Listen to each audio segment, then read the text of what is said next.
sekaligus menjawab tadi, kok kenapa tiba-tiba ada PR pressing. Nah, Ya. dengan tepat saja bahwa 3 tahun lalu kami memikirkan, wah ini pertumbuhannya luar biasa, tetapi masih banyak musisi Indonesia, boleh dibilang dia istilahnya masih sedikit sekali yang rilis piringan hitam. Oke. Muncul itu saya masih ingat karena perjalanan ikan di sini sampai ini sebenarnya pada intinya dimulai dari hobi. Tepatnya itu selain saya senang, saya hobi, anak saya yang namanya Arno itu hobi. Kita kumpulin, akhirnya setelah itu sudah banyak, kita mulai dengan PHR. Nah, lanjut ke tadi berarti sekitar, saya masih ingat, sekitar 2 bulan Juni kan kita pandemi diumumkan awal Maret.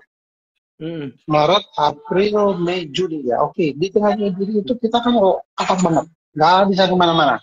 Oke.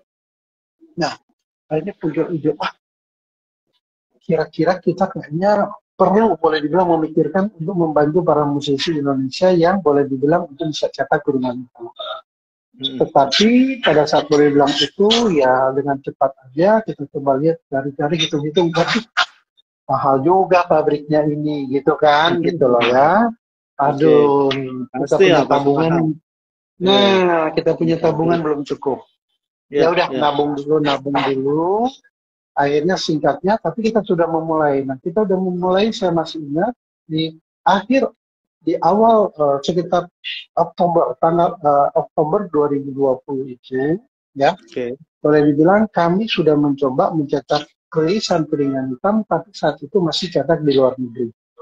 Oke.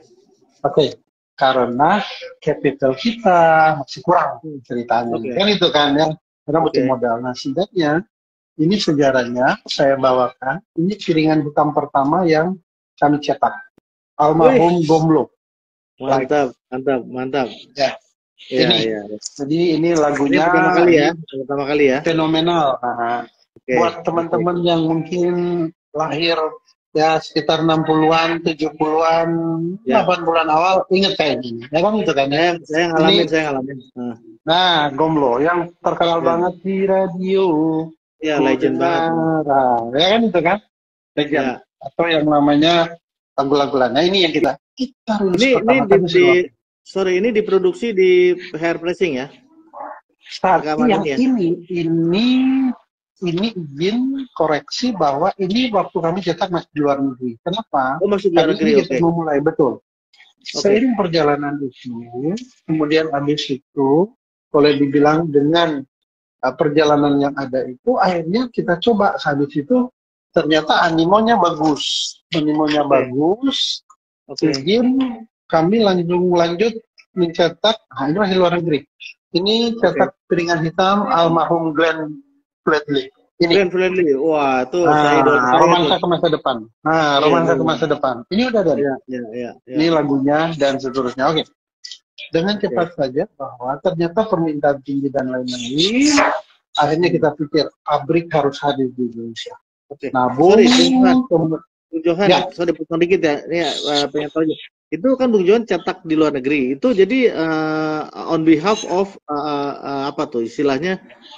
Studionya Bung Johan atau gimana gitu?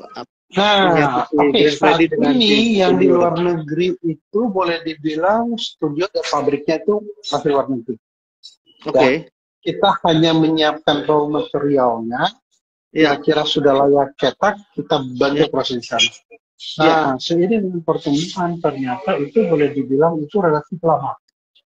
Dalam pengertian itu lama sehingga dengan cepat saja bahwa ini kita harus hadirkan di Indonesia. Nah, nabung, akhirnya syukur banget di tahun ini kami hadirkan pabriknya. Tepatnya kami opening di 5 Agustus kemarin. Dan kami saat ini boleh dibilang sudah memproduksi bagian daripada piringan hitam di Indonesia. Nah, sebagian awal yang kami produksi, ini izin, yang kami produksi adalah ini Panbas. Nah, ini kami sudah produksi di sini. Keren.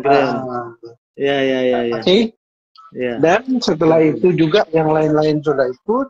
So far itulah kami hadirkan. Dan ini pabrik piringan hitam di Indonesia ini hadir ya di Agustus kemarin kami opening, dan itu tercatat dalam sejarah bahwa pabrik ini hadir setelah 50 tahun kurang lebih pabrik piringan hitam di Indonesia itu ada.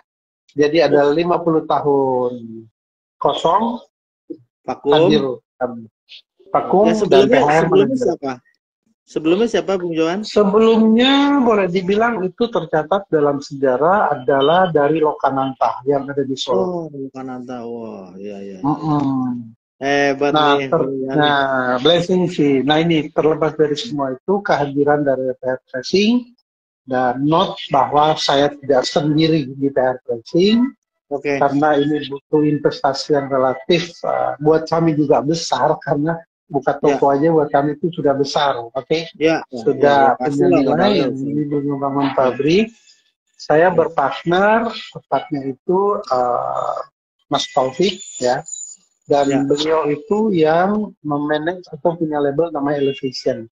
Jadi kalau teman-teman nanti lihat di PR Pressing itu ada 2 nama yang hadir di sana.